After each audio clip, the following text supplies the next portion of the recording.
Stanokga qanday g'amxo'rlik qilish kerak? Ya'ni top 5 maslahat. Birinchisi, ya'ni stanok sotib olganda agar 220 ga ishlaydigan stanok bo'lsa, unga обязательно stabilizator qo'yish kerak.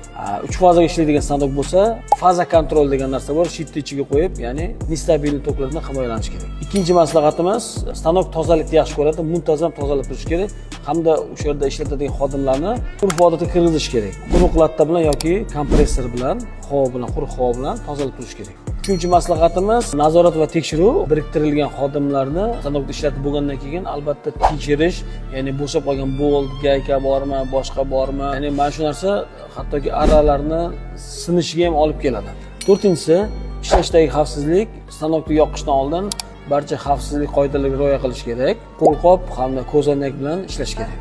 Beshinchisi, planli texnik nazoratdan o'tkazish. Mavsumiy har chorakda maxsus mutaxassislarni chaqirib, ularni nazoratidan o'tkazib, kerak joyida ta'mirlash kerak. Agar stanogimizga mehr berib, o'z vaqtida nazorat qilib, to'g'ri foydalansa, u bizga uzoq vaqt samarali mehnat qilib beradi.